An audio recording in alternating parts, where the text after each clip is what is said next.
So are Black Americans the new forgotten Americans under President Joe Biden? Here to respond is Virginia Lieutenant Governor-elect Winsome Sears. Winsome Sears, thanks so much for joining us. Congratulations on your historic election. We saw this was going to happen, right? Yes, we did, and we've been talking about it when we were on the campaign trail that in Virginia, we've been losing jobs, as a matter of fact, to our neighboring states.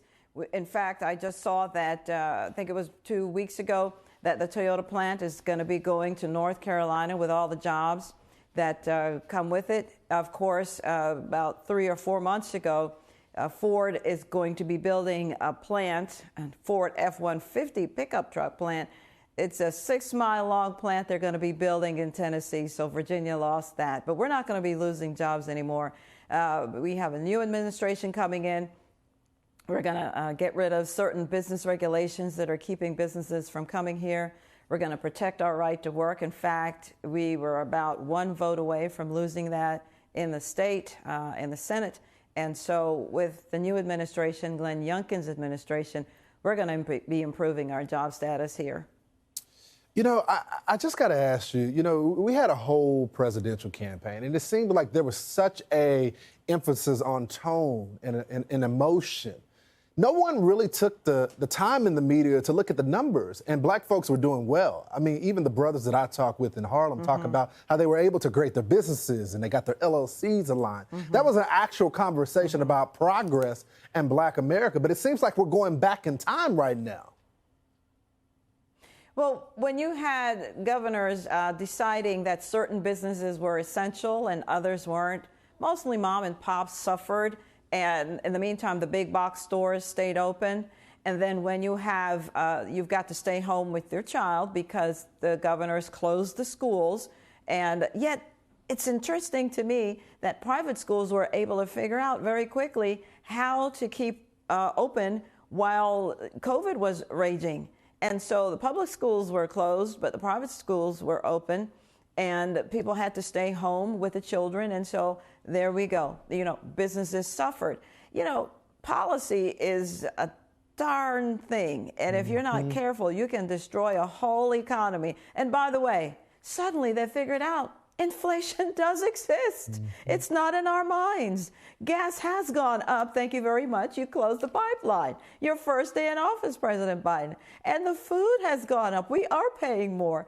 You wonder, what are they not getting? Lieutenant Governor-elect, I've been impressed with you, especially with you being able to talk with all different people and going out there in the community. And you talked about policy. We've seen policy from the Democratic Party. They want to let felons back out, people that are a risk to society. But you did something special. You went and visited your constituent in the prison. You said something that I thought was powerful. You said that they can't come out here, but you can come and visit them there. What did you mean by that? Well, I'm Lieutenant Governor-elect, and I'm going to be sworn in next week as the newest Lieutenant Governor. And people in the prison are my constituents, and they can't come to me, so I have to go to them and see what's going on in their world, what are their needs, and I want to make sure that I also talk with the Department of Corrections officials, to find out what do they need as well. And so that's why I went. I am a former homeless shelter director, and I have been a prison ministry leader for 2 years. I went to a men's prison every Wednesday, 6 o'clock. I gave the message of hope, and it blessed me to bless them. So I was at St. Bride's Correctional Facility out in Chesapeake, and you might see this little thing that they made for me. They're learning so that they can be better than when they went in. And so they're learning electrical skills, plumbing skills, they're learning AutoCAD, they're learning so many different things. If they don't have a GED and they want a GED, they can get it.